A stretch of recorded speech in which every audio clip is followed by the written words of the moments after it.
سلام دوستان، به چنل صرافی امانت خوش اومدین. این اولین ویدیوی چنل یوتیوب و میخوام راجع به یکی از دغدغه‌های ایرانیای داخل کشور که عدم ارتباط با جهان بیرون صحبت کنم. ارتباطی که نقطه اشتراک اون موضوعات مالیه. موضوعی که چه از داخل کشور و چه از خارج کشور دارای چالش‌های زیادیه. موضوع اصلی این ویدیو انتقال پولهای کلان از ایران به امریکاست. با من همراه باشین تا انتهای این ویدیو.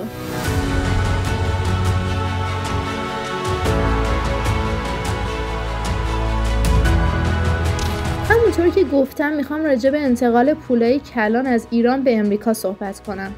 برای این درک این مسئله یه مثال میزنم.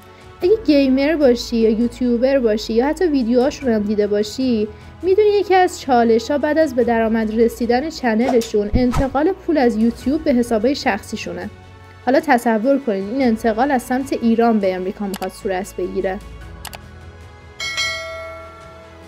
برای مثالی که از مشتریامون چند وقت پیش میخواست یه ارزی رو به مبلغ 4 میلیارد و 200 که از فروش خونش به دست آورده بود به امریکا انتقال بده. اما با توجه به تحریم و عدم ارتباط بانک‌های ایران به بانک‌های خارجی، به نظرتون این کار چطور ممکنه؟ اولین نکته‌ای که هست اونم اینه که صرافی که برای انتقال انتخاب می‌کنیم باید امن باشه. چون پولایی که از این طریق انجام میشه مبالغ بالاییه، پس باید جای مطمئن باشه. و صرافی‌های زیادی هست که با پیشنهادهای جذاب باعث یه سری مشکلات تازه‌تر میشن. حالا سوال اینجاست که صرافی خوبو چطوری میتونیم پیدا کنیم؟ قدم اول بعد از سرچ و پرسجوهای زیاد، صرافی که فکر میکنین قابل اعتماده رو اول با مبلغ کم باید باش کار کنین که اگه از خدماتش راضی بودین بعد مبلغ بیشتری رو باش کار کنین. خیلی از صرافی‌ها این خدمات رو انجام نمیدن. اونم دلیلش اینه که تبدیل ریال براشون خیلی به صرفه نیست و ارزش بالایی نداره. از طرفی مشتریایی هستن که حساسیت‌های بالایی دارن. مثال کارخونه دار هستن. میخوان این انتقال پول رو تو زمان مشخصی انجام بدن. اونم به دلیل اینکه به میزان همین مبالغ ممکنه به تامین کننده بدهکار باشن یا نیاز دارن که پول در گردش باشه. و از طرفی هم مشتریایی هستن که از اون صرافی که باشون کار میکنن وجه ضمانت میخوان و حساسیت‌های مالیاتی و بانکی هم هست که هم از طرف امریکاست و هم ایران. با توجه به اینکه در روز از یه حساب بیشتر از 200 میلیون نمیشه انتقال داد، بهترین حالتی که میتونه این انتقال انجام بشه اینه که حواله تو چند تا پارت انجام شه. اگه مبلغ انتقال از ایران به امریکا چند صد هزار و یا چند ده هزار دلار باشه چی؟ برای انتقال این مبلغ باید چند تا نکته رعایت بشه که حساسیت‌های مالیاتی، بانکی چه در ایران و چه در امریکا صورت نگیره. در سمت امریکا بستگی به حساب طرف داره، از این جهت که اون حساب چقدر قویه. یعنی از نظر تعداد تراکنش به چه صورت بوده، چه مدت از باز کردن حساب میگذره و اینکه اون حساب با پاسپورت ایرانی باز شده یا آیدی امریکایی و یا اینکه حساب مقصد شخصیه یا شرکتیه که با توجه به همه این شرایط این انتقال میتونه توی یه پارت یا چند پارت باشه.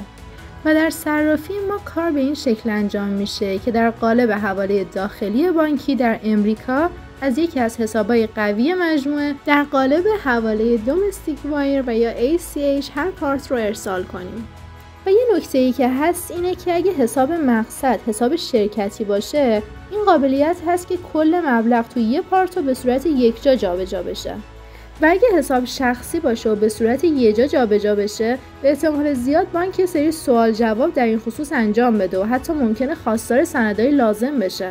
در خصوص حسابهای شخصی بهترین کاری که میشه انجام داد اینه که مبالغ انتقال کمتر باشه. حالا اگه حساب قوی باشه تا 10,000 دلار هم میتونه انتقال انجام بشه. ولی برای حسابهای ضعیف‌تر در هر پارت نهایتاً تا 3-4 هزار دلار میتونه انتقال انجام بشه که حساسیت ایجاد نشه. حالا بریم سراغ حساسیتایی که در داخل ایران وجود داره که علاوه بر بحث مالیات، موضوعاتی مثل جلوگیری از خروج ارز و سرمایه و همچنین محدودیت 200 میلیون انتقال از هر حسابی که قبلا بهش اشاره کردم. بیشتر مشتریامون سوالاتی در رابطه با مجوزهای اوپک میپرسن که نکاتی رو دربارش با هم بررسی میکنیم. نکته اول این که نیاز نیست که مجوز خاص برای حواله بگیری. در نتیجه نیاز به هزینه ای نیست. وزارت خزانه‌داری امریکا جنرال لایسنس رو داره که طبق اون اگه فردی از ایران اومده باشه و پولی رو در ایران داره و میخواد انتقال بده قانونیه. ولی حساسیت‌های بانکی همچنان وجود داره. در نتیجه با توجه به جنرال لایسنس باز هم موارد مالی و مالیاتی وجود داره. و در انتهای ویدیو اگه بخوایم این جنبندی داشته باشیم در خصوص نکاتی که در انتقال حواله از ایران به امریکا باید رعایت کنی، این موارده. مورد اول، بعد از پیدا کردن صرافی مورد اعتمادتون اول حواله سنگین جابجا نکنید، با مبالغ کمتر شروع کنین. مورد دوم این که انتقال حواله هم از سوی ایران و هم از سوی امریکا دچار مسائل مختلفه. مثلا اگه تو امریکا هر چقدر حساب قوی تر باشه یا قدیمی تر باشه مشکلات و موانع کمتری داره. و از فاکتورهای دیگه که میشه بهش اشاره کرد داشتن آیدی امریکایی و حساب شخصی و یا شرکتی بودن حساب مقصده و همچنین محدودیت انتقال 200 میلیونی از هر حساب که تو ایران وجود داره.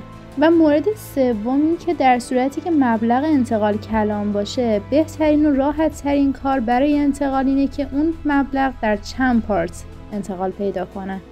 و نکته آخر این که برای حواله نیاز به مجوز خاصی نیست و خزانه داری امریکا جنرال لایسنس رو داره که هر فردی میتونه ازش استفاده کنه، ولی برای انتقال پولهای کلان همچنان محدودیت‌های مالیاتی و قوانین وجود داره. ممنون از اینکه تا انتهای این ویدیو همراه ما بودید. لطفاً کانال ما را سابسکرایب کنید و در ویدیوهای بعدی ما را دنبال کنید.